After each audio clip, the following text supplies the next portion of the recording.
Welcome back, trigonometry students who happen to be in the course called pre-calculus. We kind of got to think back to our functions for a while. We had functions which quote-unquote undid one another. What I meant by it was if we took f of x and we were to apply this function g of x, we had a special name for what happened when we were left with just x. Those functions were called inverses. Trigonometric functions have inverses as well. We're going to study them at depth, at nauseum a little bit later, but right now we're only going to look at one. This one's going to be the inverse of sine. How we refer to the sine inverse is one of two ways. The function that undoes sine is sine inverse of x, or another way you can write it is arc sine. Either one's acceptable. Here's the relationship for the domain and range of sine and the sine inverse. So when we have some function that is the sine of x, what it's asking for, or let's actually make the sine of theta, what we're starting with are angles. We're saying, hey, when we have an angle, when we have pi over 4, when we have 33 degrees, when we take the sine of it, what that's coming up with is a side length ratio. What arc sine, or what sine inverse does, is say, hey, let's start with this side length ratio. We know that the ratio is 4/5. We know that the ratio is 0.88. What angle is going to get kicked out? What angle creates this side length ratio? So for sine, we start with the angle, we get a ratio. For arc sine, we start with the ratio, and we get a sine.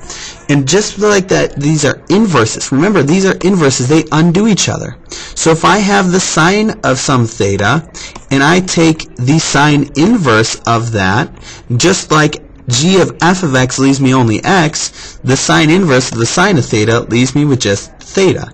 These are both kind of conceptual understandings that can help us solve following right triangles when we've been given nothing but side lengths. To start with this, one of the easiest ways is to get the side length. In this case, we're going to use Pythagorean's theorem to help come up with the hypotenuse. We can say c squared equals 16 squared plus 8 squared. I didn't solve this beforehand, so we're going to use a calculator. 16 squared plus 8 squared gives us 320. C squared equals 320, which means C equals the second square root of 320. 17.89, about 17.89. You can round it. I'm going to leave it as a square root of 320, just so when I type things in I get nice precise answers.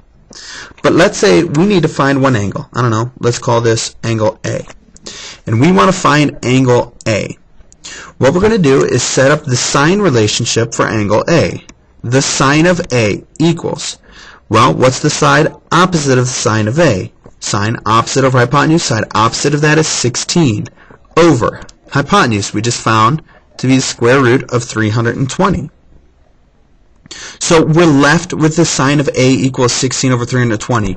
What we're trying to do is isolate the A. If we think of this as a function, what we're going to try to do is get rid of the sine inverse by applying, get rid of sine by applying sine inverse.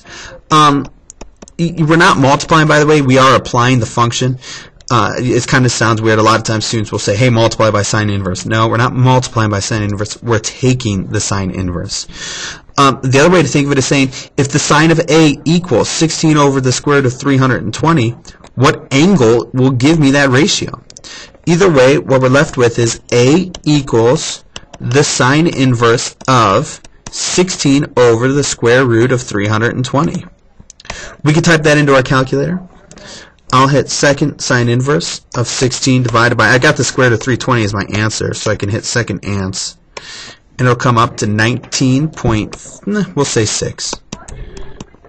That means that our angle is 19.6 degrees. Once I've got that, I can have that come up with my other solution by taking 180 minus 90 gives me 90. 90 minus 19.6 is going to give me 70.4 degrees. At that point, I have my triangle solved, and I'm done with the problem.